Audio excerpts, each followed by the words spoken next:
કેમ છો વિદ્યાર્થી મિત્રો? તો ફરીથી આજે આપણે એક નવો વિડીયો લઈને આવી ગયા છે. ડાયરેક્ટ ઇનડાયરેક્ટ સ્પીચની જે સિરીઝ ચાલુ છે એનો આજે ત્રીજો લેક્ચર, એટલે કે આપણે વિધાન વાક્ય સમજીશું. એની વાક્ય રચના શું છે, રિપોર્ટિંગ વર્બ તરીકે વિધાન વાક્યમાં શું વપરાય છે, સંયોજક તરીકે શું વપરાય છે, તે આમાં સમજીશું અને થોડા ઘણા ઉદાહરણ આપણે સોલ્યુશન કરશું. એસેટિવ સેન્ટેન્સ એટલે કે વિધાન વાક્ય. સામાન્ય રીતે હકાર અથવા નકાર વાક્યને વિધાન વાક્ય તરીકે ઓળખવામાં આવે છે. કોઈ પૂછે કે વિધાન વાક્ય એટલે શું, તો હકાર વાક્ય હોય અથવા નકાર વાક્ય હોય ને આપણે વિધાન વાક્ય તરીકે ઓળખીએ છીએ. ટૂંકમાં કહીએ તો ડાયરેક્ટ ઇનડાયરેક્ટ સ્પીચમાં એસેટિવ સેન્ટેન્સ એટલે કે વિધાન વાક્યનું ઇનડાયરેક્ટ સ્પીચમાં રૂપાંતર કરો ત્યારે, કે ડાયરેક્ટ સ્પીચ આપી હોય છે ડબલ યુનિટ કરવામાં, એનું જ્યારે તમે એ વાક્યનું ઇનડાયરેક્ટ સ્પીચમાં રૂપાંતર કરો તો કેવા વાક્યનું વિધાન વાક્ય, ત્યારે જો ડાયરેક્ટ સ્પીચમાં સેડ આપેલું હોય, ખાસ ધ્યાન રાખવાનું કે ડાયરેક્ટ સ્પીચ છે, ડાયરેક્ટ સ્પીચમાં અહીંયા શું આપ્યું છે, સેડ આપેલું હોય તો તેનું શું થાય છે, ટોલ્ડ થાય છે. અને આવા પ્રકારના વાક્યને સંયોજક તરીકે જોડવા માટે ધેટ નો ઉપયોગ થાય છે. કે રિપોર્ટિંગ સ્પીચમાં સાદું વાક્ય આપ્યું, વિધાન વાક્ય આપ્યું હોય, ત્યારે સેડ આપેલું હોય ડાયરેક્ટ સ્પીચમાં, તેનું શું થાય છે, ટોલ્ડ થાય છે. અને સંયોજક તરીકે ધેટ નો ઉપયોગ થાય છે. ધેટ નો ઉપયોગ કરીને પછી ફેરફાર કેવી રીતે કરવાના, સર્વનામ, કાળ અને સમય સૂચક શબ્દોમાં ફેરફાર થાય છે. નોંધ, જો આ પ્રકારના વાક્યમાં સાંભળનાર એટલે કે લિસનર આપેલ ન હોય તો સેડ નું સેડ જ રહે છે. કે સાંભળનાર, આપને ખબર છે કે પહેલા બોલનાર આવે, રિપોર્ટિંગ વર્બ આવે, સાંભળનાર, પણ સાંભળનાર આપ્યો જ ન હોય તો સેડ નું શું રહે છે, સેડ જ રહે છે, તેનું ટોલ્ડ થતું નથી.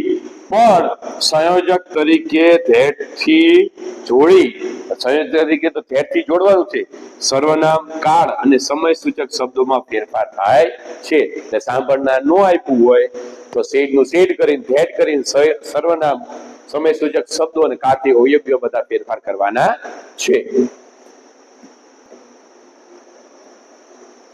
વિધાન વાક્યનું ઇનડાયરેક્ટ સ્પીચમાં રૂપાંતર કરતી વખતેની વાક્ય રચના. હવે વિધાન વાક્ય છે, તમને ખબર પડી ગઈ કે રિપોર્ટેડ સ્પીચમાં વિધાન વાક્ય આપ્યું, તેનું ઇનડાયરેક્ટ સ્પીચમાં તમે ફેરવતી વખતે વાક્ય રચના શું હોઈ શકે, તો પેલા સૌથી પહેલા બોલનારનું આવે, સ્પીકર. પછી રિપોર્ટિંગ વર્બ તરીકે ટોલ્ડ આવે, આપણે ઇનડાયરેક્ટમાં ફેરવી એટલે સેડ નું શું કરવું, ટોલ્ડ કરવું પડે.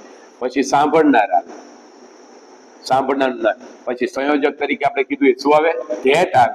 પછી કર્તા, ક્રિયાપદ, કર્મ અને અન્ય શબ્દો આવે. દાખલા તરીકે આપણે આમાં કહીએ છીએ તો આમાં શું છે, આ બોલનાર છે, એરિક શું છે, એ બોલનાર છે. આ સેડ શું છે, રિપોર્ટિંગ વર્બ છે. માર્મિક શું છે, સાંભળનાર, લિસનર. અને ડબલ ઇન્વર્ટમાં આપ્યું છે, આ બધું શું છે, રિપોર્ટિંગ સ્પીચ. આને દાખલા તરીકે આપણે ઇનડાયરેક્ટમાં ફેરવી, એટલે ઇનડાયરેક્ટમાં કેવી રીતે થાય છે આપણે જોઈ લઈએ. કે એરિક સેડ નું આપણે શું કીધું, તો અમે ટોલ્ડ કરું, તો એરિક told માર્મિક ધેટ. કેમ ધેટ લખાયું, આપણે સંયોજક તરીકે ધેટ આવે છે. Eric told Marmik that. પછી યુ એટલે આપણે ખબર છે, યુ છે બીજા પુરુષના સર્વનામ છે, બીજા પુરુષના સર્વનામ સાંભળનાર પ્રમાણે ફરે. સાંભળ માર્મિક અહીંયા છોકરો છે એટલે એનું શું થાય, હી.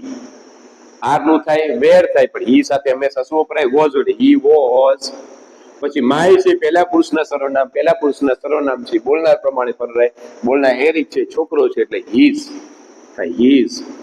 અને ફ્રેન્ડ નો ફ્રેન્ડ એમ નામ રહે. જવાબ બને Eric told Marmik that he was his friend. પછી જો બીજું વાક્ય, અહીંયા બે સાદા વાક્ય આપ્યા છે, ખાસ અહીંયા ધ્યાન એ રાખવાનું, જો અહીંયા સેડ જ આપ્યું છે ખાલી. આ વાક્ય રચના પછી દાખલા તરીકે સાંભળનાર આપ્યું નથી, તો આપણે જે નોંધમાં લખાય કે સાંભળનાર નો આપ્યું હોય તો સેડ નું સેડ જ રહે છે, એનું ટોલ્ડ થતું નથી. તો જવાબ શું બનશે એ આપણે જોઈ લઈએ. જવાબ શું બને કે એરિક, ઉપર લખશું, એરિક સેડ ધેટ. એરિકે કહ્યું કે આઈ છે, પહેલા પુરુષના સર્વનામ બોલનાર પ્રમાણે બેરનાર એરિક છે, હી એમનું થાય was very smart.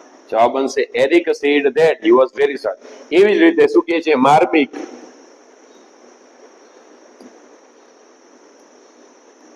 Said that હાર્કે કીધું કે પછી આ ધીઝ નું પાછું આપણે ખબર છે શું થાય ધેટ થાય ધેટ ઇઝ નું થાય વોઝ ઇઝ છે ત્રીજા પુરુષના સર્વનામમાં ફેરફાર થાય નહીં ઇઝ પેન જવાબ બનશે Marmik said that was his pen Marmik એવું કીધું કે છે આ કોની પેન છે એની પેન છે mister Alpesh Shah said to his wife તેની વાઇફ ને કહે છે I can not come with you to see the movie today કે આજે હું તમારી સાથે આવી શકું એમ નથી મૂવી જોવા માટે આનું આપણે ઇનડાયરેક્ટ માં ફીલ તો આપણે ખબર છે સેડ નું શું કરવું પડે ટોલ્ડ કરવું પડે કે mister Alpesh Shah told his wife એ સંયોજક તરીકે અહીંયા શું વાપરવું પડે ધેટ વાપરવું પડે આવડી ગયું બોલનાર રિપોર્ટિંગ વર્બ તરીકે સેડ નું ટોલ્ડ થાય હવે આ છે આઈ છે પહેલા પુરુષનો સર્વનામ બોલનાર પ્રમાણે ફરે બોલનાર અલ્પેશ શાહ છોકરો છે એટલે હી કેન નું શું કરવું પડે કુડ નોટ કમ નું કમ એમ નામ કમ વિથ પછી યુ છે એ સાંભળનાર ની બીજા પુરુષના સર્વનામ સાંભળનાર પ્રમાણે ફરે સાંભળનાર અહીંયા કોણ છે સ્ત્રી છે વાઇફ એટલે with her to see the movie હવે ટુડે નું શું કરવાનું છે આપણે ધેટ ડે જવાબ બનશે mister Shah told his wife that he could not come with her to see that movie today નું that કરવું પડે that day પછી અહીંયા બીજું છે કે he said તો એને શું કરવું he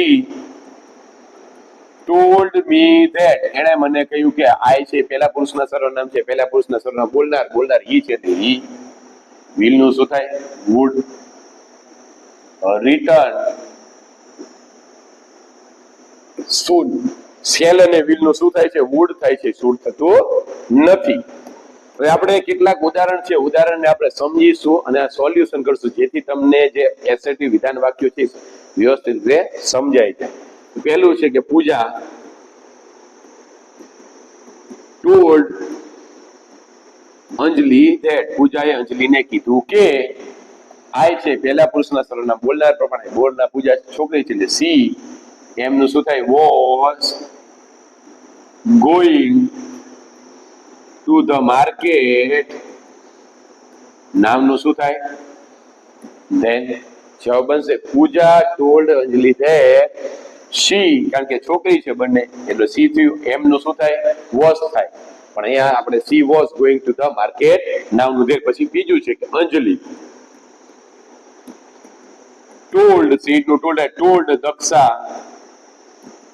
that અંજલિએ દક્ષાને કીધું કે હવે યુ છે યુ બીજા પુરુષના સર્વનામ સાંભળનાર પ્રમાણે ફરે સાંભળનાર દક્ષા છે એટલે સી સિંગ આઈ છે સિંગ છે સાદો વર્તમાન કાળ છે સાદા વર્તમાન કાળનો સાદો ભૂતકાળ થાય એટલે શું થાય sang C sang beautifully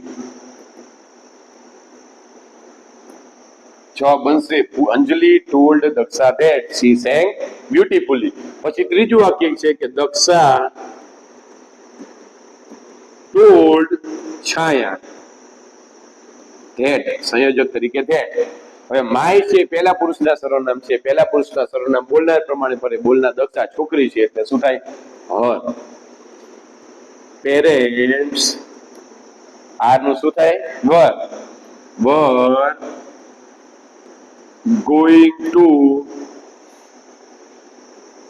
visit next week નું શું થાય the following week જવાબ બનશે Daksha told Chhaya that her parents her કેમ કર્યું કે માયના ખાનામાં તમે જે શીખવાડ્યું તમને ખાનામાં જોશો એટલે તમને ખબર પડી જશે કે માયનું her થાય her parents were going to visit the following week પછી છે કે છાયા seed to ધરમ એ બનશે કે છાયા seed નું શું થાય told ધરમ that સંયોજક તરીકે that હવે વી છે પહેલા પુરુષના સર્વનામ બોલનાર પ્રમાણે ફરે બોલનાર છાયા છે છોકરી છે તેનું સી થવું જોઈએ પણ સી ની જગ્યાએ બહુવચનનું રૂપ છે એટલે શું થાય સી નું બહુવચન શું થાય ઈ સી નું ધે થાય એટલે આપણે ધે કરવું પડે ધે એન્જોયડ એટલે સાદો ભૂતકાળ સાદા ભૂતકાળનું શું થાય પૂર્ણ ભૂતકાળ તો શું થાય પૂર્ણ ભૂતકાળમાં શું આવે હેડ આવે અને ક્રિયાપદનું ત્રીજું રૂપ આવે તો they had enjoyed યોર છે, યોર એ બીજા પુરુષના સર્વનામ સાંભળનાર પ્રમાણે ફરે. સાંભળનાર અહીંયા ધરમ આપ્યો છે, ધરમ છોકરો છે એટલે હીઝ આવે. હીઝ પરફોર્મન્સ નું પરફોર્મન્સ એમના. જવાબ બનશે Chhaya told Dharam that they had enjoyed his performance. પછી છે કે ધરમ said to Eric, તો આપણે લખીએ કે ધરમ said નું કરવાનું told Eric that, કે ધરમે એરિક ને કીધું કે હવે આય છે પહેલા પુરુષના સર્વનામ બોલનાર પ્રમાણે ફરે. બોલનાર ધરમ છે એટલે હી. વિલ નું શું થાય? વુડ. મીટ યુ છે સાંભળનાર પ્રમાણે ફરે. બીજા પુરુષના સર્વનામ યુ નું શું થશે? છોકરો છે સાંભળનાર એટલે મીટ હિમ આફ્ટર લંચ. જવાબ બનશે કે Dharam told Eric that he would meet him after lunch. પછી ત્રીજું છેલ્લું વાક્ય છે કે એરિક સેડ ટુ માર્મિક, તો એરિક અહીંયા લખશું આપણે એરિક ટોલ્ડ માર્મિક ધેટ, એરિકે માર્મિક ને કીધું કે હવે આઈ છે પહેલા પુરુષના સર્વનામ બોલનાર છોકરો છે એટલે હી. એમનું શું થાય? Was working on a new project. જવાબ બનશે કે Eric told માર્મિક that he was working on a new project. હવે છે માર્મિક said to રાધિકા, તો આપણે લખવું પડે કે માર્મિક told રાધિકા that, કે માર્મિકે રાધિકાને કીધું કે યુ છે બીજા પુરુષના સર્વનામ છે, બીજા પુરુષના સર્વનામ સાંભળનાર પ્રમાણે ફરે. સાંભળનાર રાધિકા છે એટલે શું થાય? શી. હેલ્પ એટલે સાદો ભૂતકાળ, સાદા ભૂતકાળનું પૂર્ણ ભૂતકાળ થાય. પૂર્ણ ભૂતકાળમાં શું આવે? તો હેડ આવે અને પ્લસ ક્રિયાપદનું ત્રીજું રૂપ આવે તો એ શું થાય? હેડ. હેલ્પ. મી છે પહેલા પુરુષના સર્વનામ બોલનાર પ્રમાણે ફરે. બોલનાર એ માર્મિક છે, છોકરો છે એટલે નો હેલ્પ હિમ અ લોટ. પછી લાસ્ટ વીક નું શું થાય? The previous week. Last week નું શું થાય? The previous week. એટલે જવાબ બનશે Marmik told Radhika that he had helped him a lot the previous week. પછી જે હીના, તો અહીંયા આપણે ખબર છે કે હીના ટોલ્ડ જલ્પા ધેટ, 2-3 દિવસ પહેલા જલ્પાનો બર્થડે હતો તો આપણે હેપી બર્થડે કહી, happy birthday Jalpa. Heena told Jalpa that. હવે આપને ખબર છે કે પહેલા પુરુષના સર્વનામ એ બોલનાર પ્રમાણે ફરે. વી છે આઈ, મી, માય સેલ્ફ. વી, અસ, અવર ને અવર સેલ્ફ. તો એ છોકરી છે હીના, તો એ શું થાય છે? સી થાય. પણ આ બહુવચન આપ્યું છે એટલે આપણે શું કરવું પડે? તે હેવ નું શું કરવું પડે? હેડ already submitted the assignment.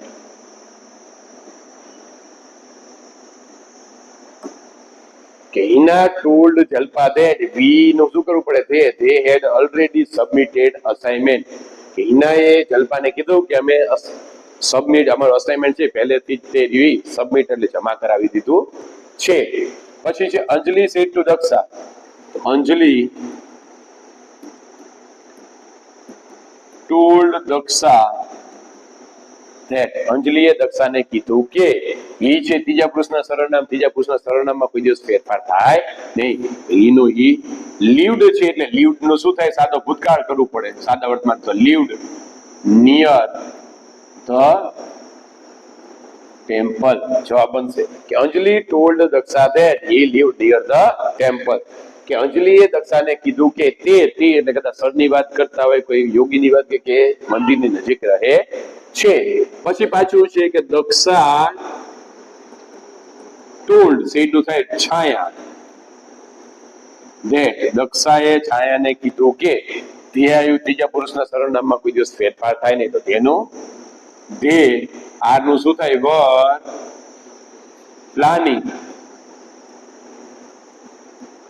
A surprise surprise party.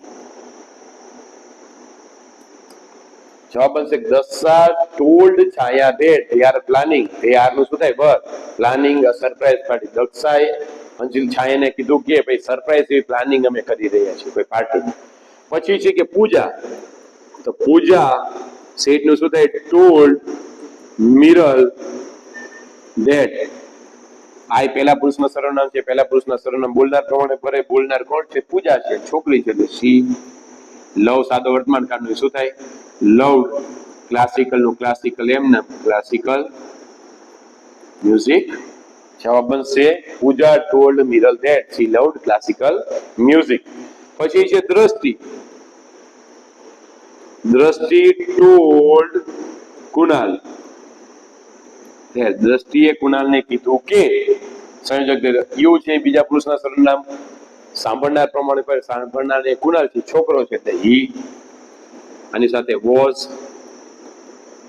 Always, very helpful. કે દ્રષ્ટિએ કુણાલને કીધું કે તું ઘણો બધો મદદરૂપ હોય છે. પછી કે નિધિ કહે છે કે નિધિ સેડ નું શું કરવું પડે આપણે? Told Meena that. કે નિધિએ મીનાને કીધું કે હવે વી છે એ પહેલા પુરુષના સર્વનામ પણ બહુવચન છે. છોકરી તરીકે સી આવે પણ સી નું બહુવચન ઈ સી ઇટ નું બહુવચન શું થાય? ઈ સી ઇટ નું બહુવચન થાય ધે. એટલે આપણે ધે કરવું પડે. ધે આર નું શું થાય? Were going to the museum today નું શું થાય? That day. જવાબ બનશે Nidhi told Meena that. We નું શું થાય? ધે. આર નું were going to the museum next today નું શું થાય? That day. પછી છે કે નિશા કે છે, તો અહીંયા લખશું આપણે નિશા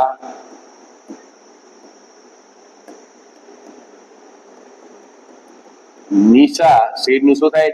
ટોલ્ડ કોને કહે છે? રવિ. નિશાએ રવિને કીધું કે પહેલા પુરુષના સર્વનામ છે આઈ છે એ બોલનાર પ્રમાણે ફરે. બોલનાર નિશા છે એટલે શું થાય? શી. વોચ એટલે સાદો ભૂતકાળ. સાદો ભૂતકાળ નું શું થાય? પૂર્ણ ભૂતકાળ. પૂર્ણ ભૂતકાળમાં શું આવે કે સાહેબ? કે હેડ આવે ને ક્રિયા બધું ત્રીજું રૂપ આવે. તો સી હેડ. હેલ્પ નું ત્રીજું રૂપ શું થાય? હેલ્પલેસ થાય. ધ હેલ્પ નથી આવ્યું, વોચડ આપ્યું છે. વોચ ધ ડોક્યુમેન્ટરી યસ્ટરડે નું શું થાય? ધ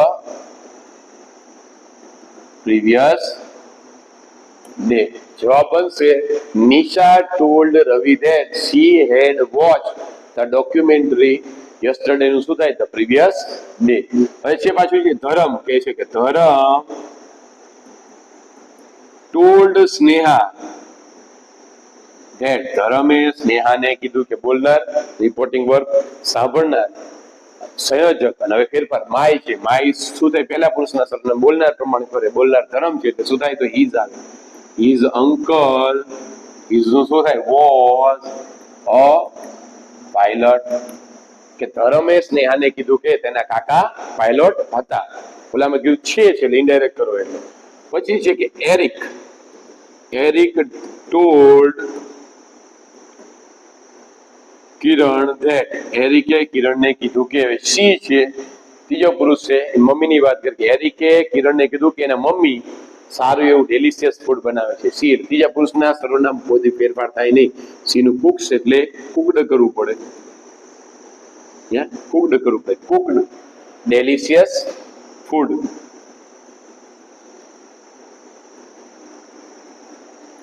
જવાબ બનશે Eric told Kiran that she cooked delicious food. પછી છે માર્મિક. ટોલ્ડ સેડ નું ટોલ્ડ કે ટોલ્ડ તન્વી ધેટ સંયોજક તરીકે બોલનાર રિપોર્ટિંગ વર્બ તરીકે ટોલ્ડ સાંભળનાર સંયોજક ધ મૂવી. ત્રીજો પુરુષ આવી ગયો. ધ મૂવી વોઝ નું શું થાય? હેડ બીન. હેડ બીન બોરિંગ નું બોરિંગ એમ કે માર્મિકે તન્વીને કીધું કે જે મૂવી હતી મૂવી ખૂબ જ બોરિંગ. બોરિંગ એટલે કંટાળાજનક હતી. તો અહીંયા આપણે જે આ વિધાન વાક્ય છે એ વિધાન વાક્યને આપણે સમજી ગયા કેવી રીતે ડાયરેક્ટ સ્પીચમાંથી વિધાન વાક્ય આપ્યા હોય ઇનડાયરેક્ટ સ્પીચમાં કેવી રીતે રૂપાંતર કરાય, કેવી રીતે એમાં શું શું કેવી રીતે કરવાનું છે આપણે જોઈ લીધું. તો હવે પછીના જે વાક્ય છે અહીંયા હોમવર્ક લખ્યું છે. તો હોમવર્ક ગણો તો હોમવર્ક, મહાવરો ગણો તો મહાવરો, પ્રેક્ટિસ ગણો તો પ્રેક્ટિસ. અહીંયા તમને નીચે વાક્ય આપ્યા છે, તમારે જાતે એવા સોલ્યુશન કરવાના છે કે જેથી તમને ખબર પડે કે તમારો પ્રોગ્રેસ ક્યાં છે. તમે બંનેના જે આગળના જે બે ભાગ છે એ વિડીયો જોઈ લેજો. પછી આ બધા વાક્ય જે મેં ભણાવ્યા છે સોલ્યુશન કરાય એને સમજી લેશો. સમજી લઈને પછી તમારે આ જે વાક્યને ઇનડાયરેક્ટ સ્પીચમાં તમારે જાતે ફેરવવાના છે. વિધાન વાક્યો છે. કોઈ પણ જાતની જો તકલીફ પડે તો મને કોમેન્ટમાં જણાવજો, હું ફરીથી એનો જવાબ તમને આપીશ. તો તમારા માટે આ વાક્ય લઈને આવી ગયો છું. તો વાક્ય તમે લખી લેશો એ હું આશા રાખું છું. વાક્ય છે પૂજા છે. તો વાક્ય ધીમે ધીમે ધીમે હું જવા દઉં છું. ધીમે ધીમે તમારે લખી લેવાનું છે. આ બધા વાક્ય છે વાક્યનું તમારે સોલ્યુશન કરવાનું છે, એનો મહાવરો કરવાનો છે. કારણ કે આપને ખબર છે કે પ્રેક્ટિસ મેક્સ મેન પરફેક્ટ, બ્રેકેટમાં વિમેન ઓલ્સો, કે તમે ધીમે ધીમે કોઈ પણ વાત કામ હોય એનું મહાવરો કરો એટલે તમે એમાં નિપુણ બની જાઓ. એટલા માટે તમે બીજા કોઈ તમને હોમવર્ક કે પ્રેક્ટિસ માટે વાક્યો નહીં આપે, પણ મારી પદ્ધતિ સાવ અલગ છે. એટલે તમારે પ્રેક્ટિસ કરવાની છે. આ બધા પ્રેક્ટિસ માટે તમને વાક્ય આપેલા છે. હું આશા રાખું છું કે તમે બધા આ પ્રેક્ટિસથી બધા વાક્યો કરી લેશો અને તમને ચોક્કસપણે આ બધા વાક્યો આવડી જશે. એને કોઈ શંકાને સ્થાન જ નથી. જો તમે પહેલો બીજો પાઠ જોઈ લીધો હોય, સમજી લીધો હોય, અત્યારે જે વાક્ય એ સમજાવ્યા હોય અને સમજી લ્યો એટલે આમાં કોઈ પણ જાતને શંકાને સ્થાન જ નથી. તમે સરળતાથી આ બધા વાક્યને તમે ઇનડાયરેક્ટ સ્પીચમાં ફેરવી શકશો 100%. અને જેને સફળતા મેળવવી છે, જેને ખરેખર શીખવું છે, એને મહેનત તો કરવી પડે, પ્રેક્ટિસ તો કરવી જ પડે છે. પ્રેક્ટિસ વગર કોઈનો ઉદ્ધાર છે નહીં. કે સીધી જેને જઈ વળે જે પરસેવે ના આવી છે.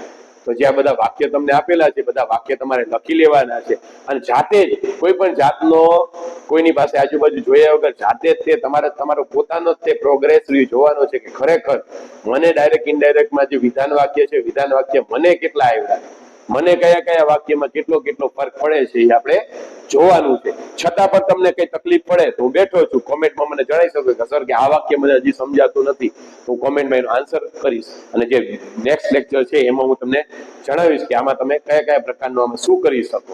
એના માટે આ બધા વાક્ય છે એ વાક્ય તમારે લખી લેવાના છે અને મહાવરો કરવાનો છે. હવે પછીનું જે નેક્સ્ટ લેક્ચર છે, નેક્સ્ટ લેક્ચરમાં આપણે ઇન્ટ્રોગેટિવ સેન્ટેન્સ એટલે કે પ્રશ્નાર્થ વાક્ય. પ્રશ્નાર્થ વાક્યમાં આપણે બે પ્રકારના હોય છે, WH વાળા અને WH વગરના. તો એ સમજીશું એની વાક્ય રચના શું છે, રિપોર્ટિંગ વર્બ તરીકે એમાં શું વપરાય છે, સંયોજક તરીકે શું હોય, એને વિશેષ મુદ્દાસર આપણે ચર્ચા કરીશું. આ લેક્ચર પૂરો થાય છે. Thank you very much. જય હિન્દ, જય ભારત.